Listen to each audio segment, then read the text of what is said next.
चलिए आप लोग इधर देखिए श्यामपट की तरफ और अपने अपने कॉपी में इसको बना लीजिए।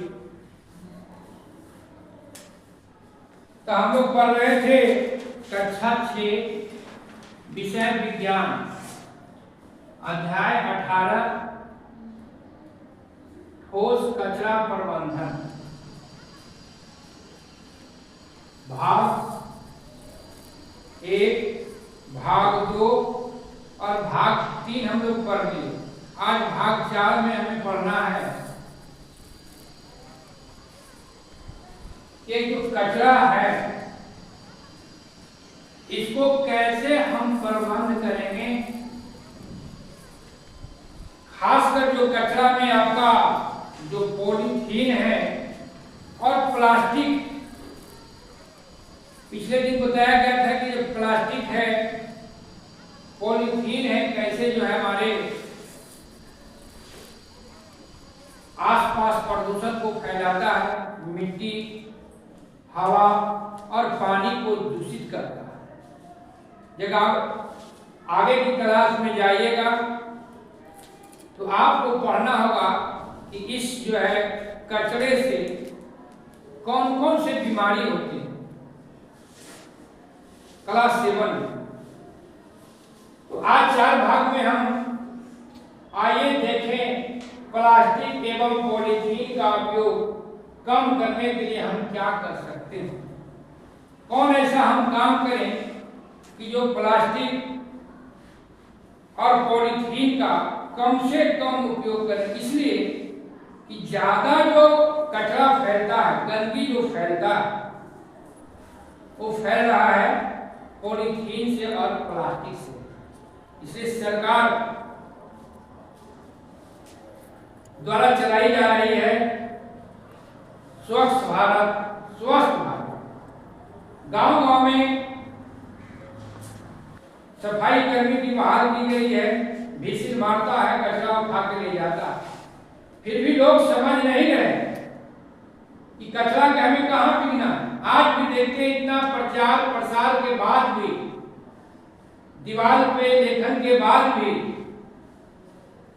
लोग जो है कचरा फैलाने से नहीं मान रहे। देखिए कि नहर में, तो नहर में कचरा डाला हुआ है, अपने घर से कचरा लिया और नहर में डाल दिया, अपने घर से कचरा उठाया गड्ढा में डाल दिया, खेत में डाल दिया। जिस तरह से प्लास्टिक और पॉलीथीन का उपयोग हो रहा है उससे क्या होगा, आपको वातावरण में गंदगी फैल जाएगा और जिससे आपका हवा पानी मिट्टी खराब होगा। इसके लिए देखिए आप लोग को जो पढ़ना है 4 R को हम अपनाएंगे, कचरा से छुटकारा पाएंगे। इन नारा को गांव-गांव तक ले जाना है, अपने परिवार में ले जाना है, समाज में ले जाना है। इसलिए सरकार ने खर्च कर रहा है, आप पढ़ने का उद्देश्य क्या है, अपने लिए, समाज के लिए और राष्ट्र के लिए। तो 4 R क्या है इसको समझिए। R1 इसको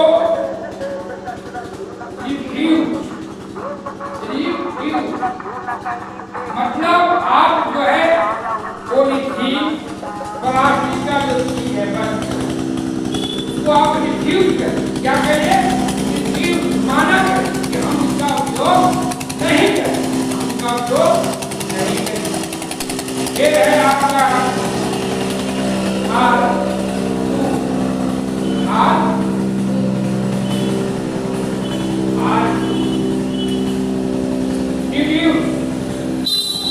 उपयोग कम करें, जितना कम से कम हो सके आप जो है प्लास्टिक और पॉलीथीन का चीज का उपयोग कम करें।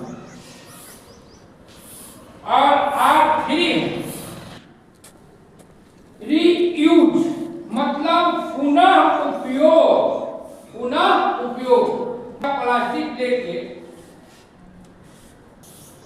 आया बाजार से, आप सामान को घर में क्या किए, किचन में रख दिए, अब पॉलीथीन को क्या करते हैं आप बिक गए, तो उसका क्या करना है? बिकिए नहीं, उसको रखिए, उस पॉलीथीन को आप रखिए और उसको फिर जो है पुनः यूज करिए। मान लीजिए एक बार आप उसमें लाते हैं सामान, एक बार बिक देते हैं, तो आप क्या होगा? पॉलीथीन का संख्या बढ़ जाएगी, तो पुनः यूज करना है।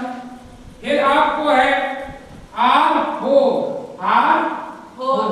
मतलब पुनः चक्रण, रिसाइकिल है ना, रिसाइकल करना मतलब इसको पुनः आप जो है उपयोग कर सकते हैं। रिसाइकल मतलब इसको क्या करना है? जो कुछ ऐसे सामान होते हैं उसको आपको जलाना नहीं, प्लास्टिक के सामान को आपको जलाना नहीं।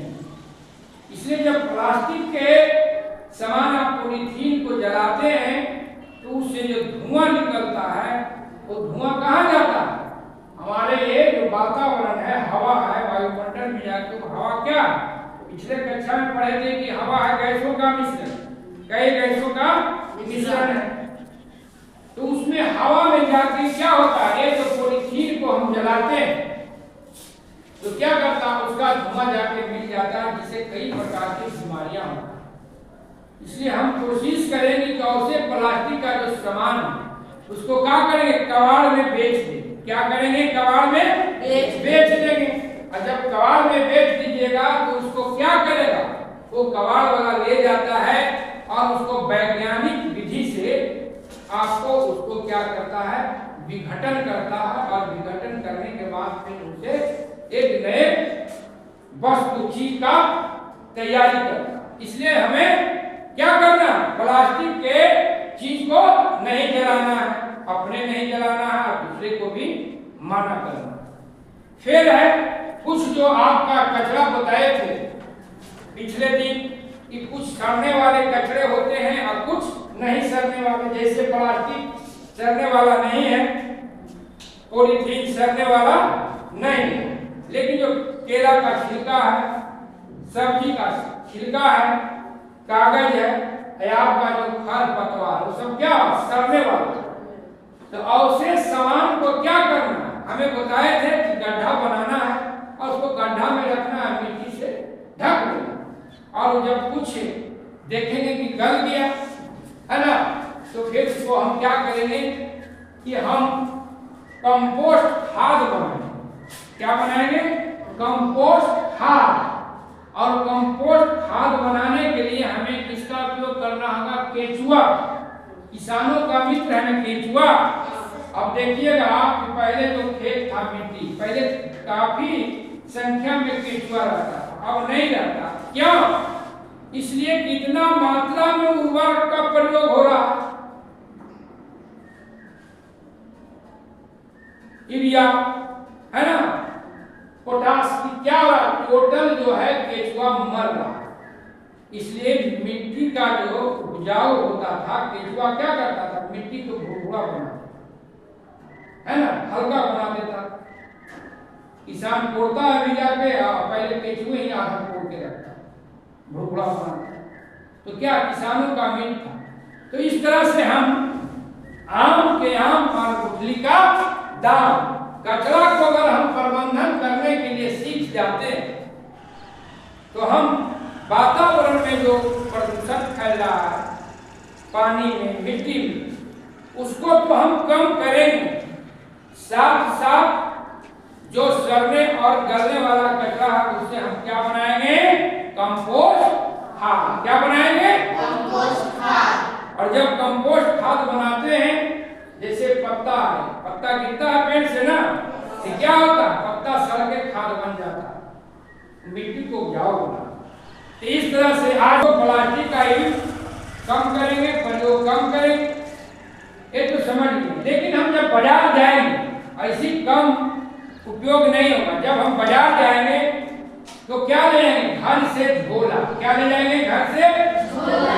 झोला लेकर हम बाजार जाएंगे। झोला कौन सी का होना चाहिए? सूती कपड़े का या जूट का। हाँ, जूट का ऐसा झोला होना चाहिए, प्लास्टिक का झोला नहीं होना चाहिए। क्या चीज का झोला होना चाहिए? सूती का या जूट का ढंग का झोला। अब देखिएगा कि आपका ईंधन का झोला जो है, जूट का झोला आप देखिएगा बहुत बनना शुरू हुआ है, मिलता जूट का।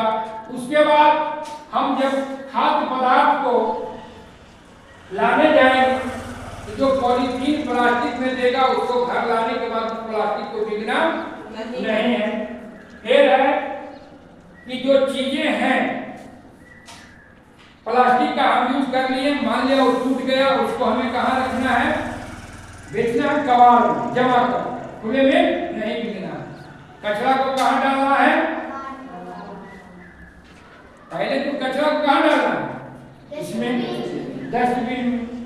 इस तरह से हम करते हैं और अपने जीवन में 4R को बनाते हैं, तो हम वातावरण को प्रदूषण होने से रोक सकते हैं।